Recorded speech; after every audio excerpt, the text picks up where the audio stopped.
just want to say that I'm so sorry. All my people are getting attacked. The children. They don't understand. I'm so sorry. I wish I could do something, but I can't. I don't know what to do. I'll try everything, I promise.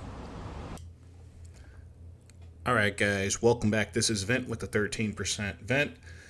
And the media is going wild over Trump's first week in office. As we can see, he's doing exactly what he said he was going to do.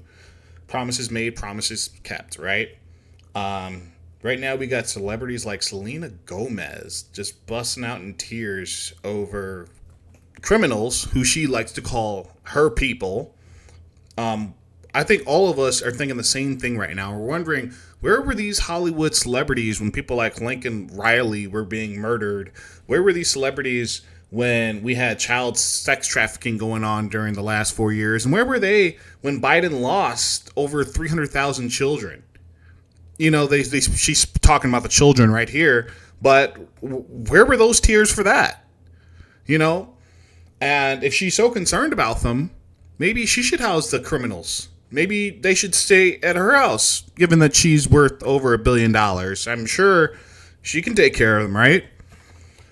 Yeah, no, this is more fake leftist moral outrage over the Trump administration coming back and the country going back to normal.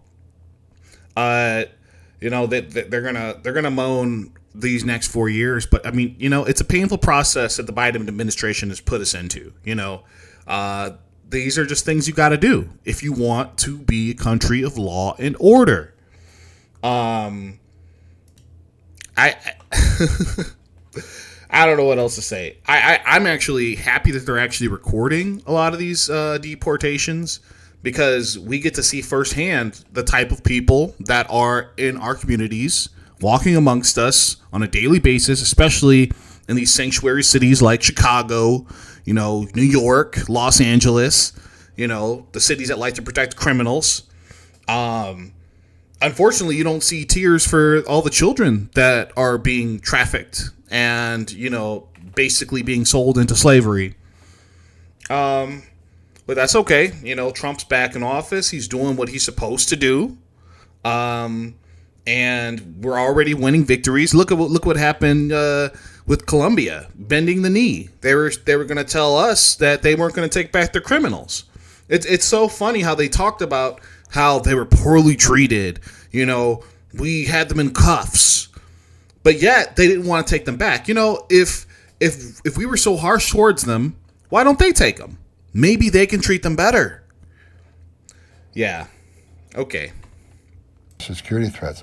That's a smaller population. So we're going to do this on priority base, as President Trump's promised, but as that aperture opens, there'll be more arrests nationwide. When you talk about the aperture opening, the estimates of perhaps those who have been convicted or arrested in the past, 700,000 to over 1 million.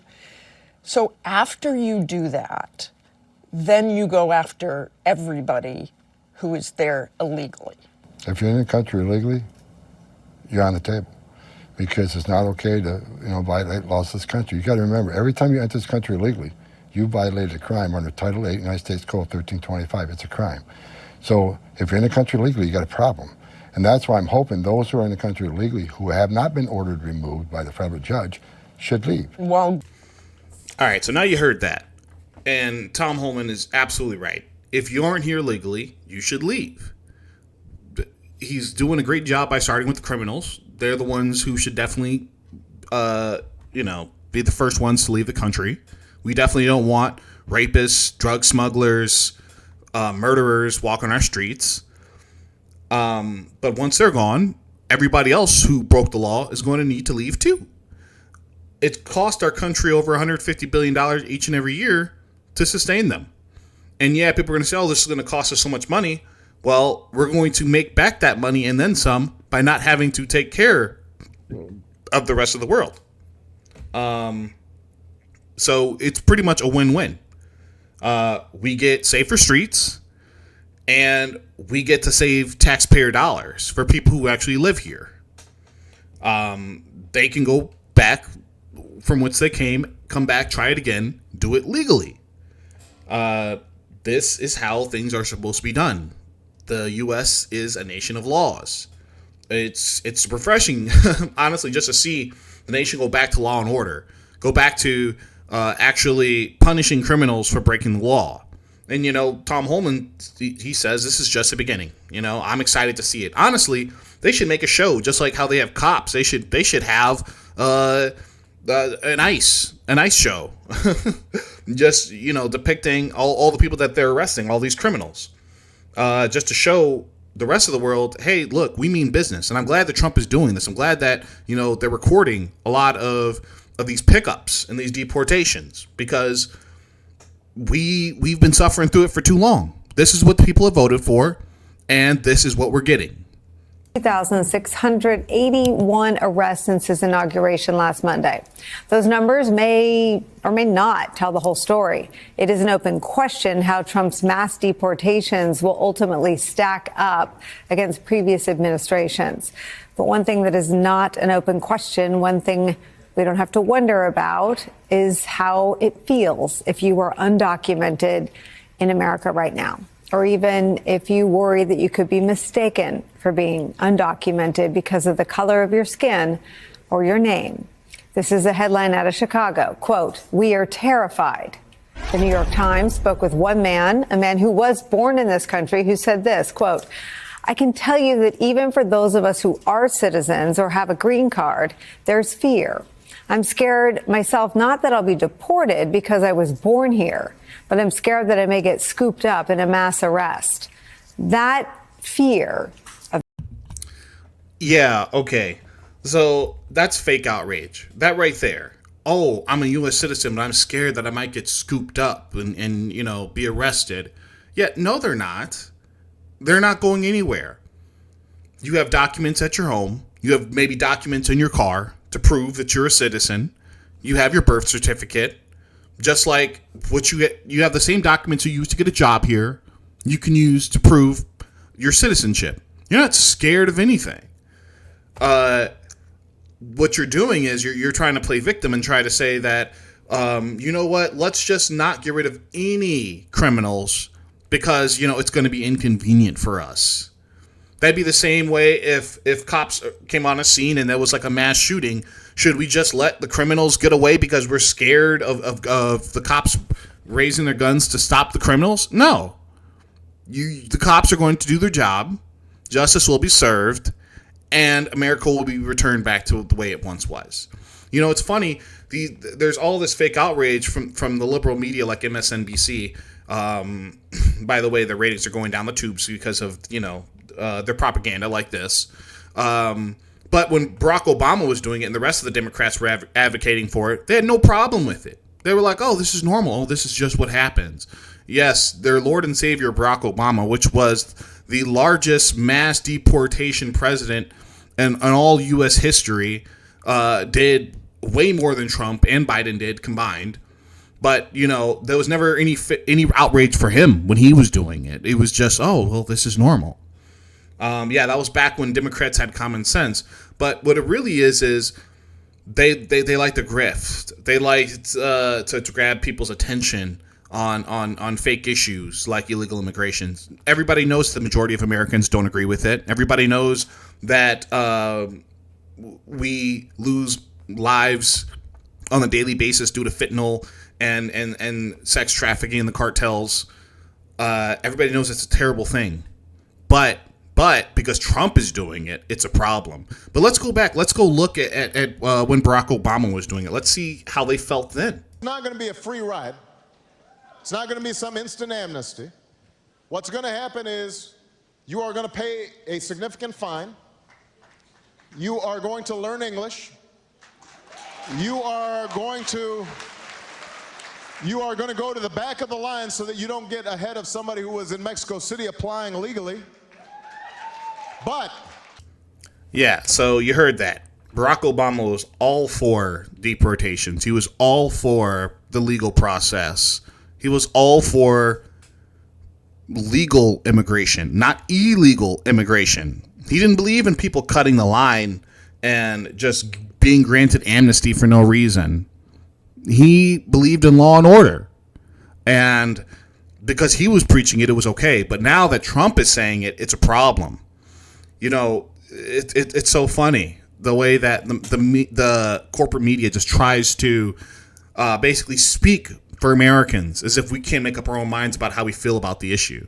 If you look at the polls, the numbers speak for themselves. Americans have spoken loud and clear on what they want.